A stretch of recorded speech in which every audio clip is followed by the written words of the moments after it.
तयार आहे शेतीवर. मग त्या लोकसभेमध्ये किंवा विधानसभेमध्ये निवडून दिलेले लोक शेतकऱ्यांच्या बाजूने कधीही बोलताना पाहिलेले नाही, कधी नाही पाहिलेले. हा, इकडे पाहा तुम्ही, एक कर्मचाऱ्याचा एक आमदार आपण निवडून देतो.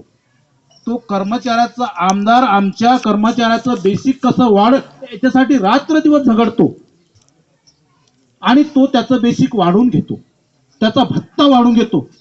आणि आज आमच्या शेतकऱ्यांचा प्रतिनिधी म्हणून आम्ही एवढ्या जोराने पाठवतो तर तो कधीही बोलला नाही. याचंच कारण एकच आहे की तो कुठल्या तरी दबावामध्ये जगतो.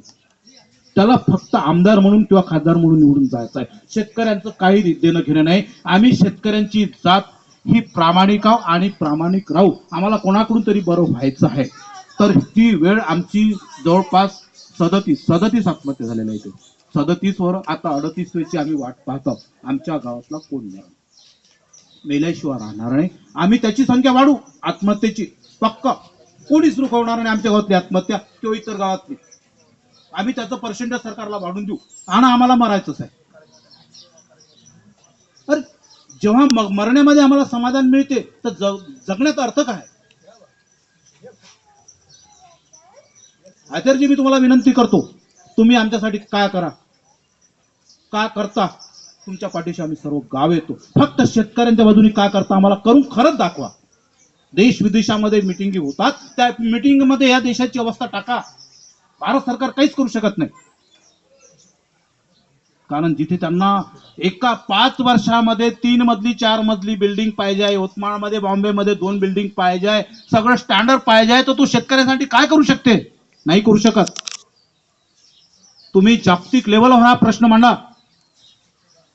आज तुम्ही देश विदेशामध्ये जेव्हा फिरता तर जागतिक लेवल तुम्ही ते ग्राउंड तयार करा आणि त्याच्यामध्ये या महाराष्ट्राच्या शेतकऱ्यांचा प्रश्न मांडा. मी म्हणजे एक कोणीतरी आला आहे बाहेरून आणि काहीतरी बोलते असा नाही. मी जिव्हाळ्याचा शेतकरी, स्पर्धा, माझी शेतीमध्ये स्पर्धा चालते. तुम्ही विचार करा, मजुरांच्या बाबतीमध्ये त्याने 35 किलो धान्य दिलेलं आहे. 35 किलो मध्ये 15 दिवस तो जगते, आरामात कामाला गेला नाही तरी चालते. हे माझं वय आहे का? नांगर वकरण पॉवर स्प्रे पाठीवर घेऊन फवारण्याचं आहे का? नाही आहे. तरी मी माझा पाठीवर पॉवर स्प्रे घेतो आणि स्वतः काम करतो. याचं कारण आहे मजूर मिळत नाही.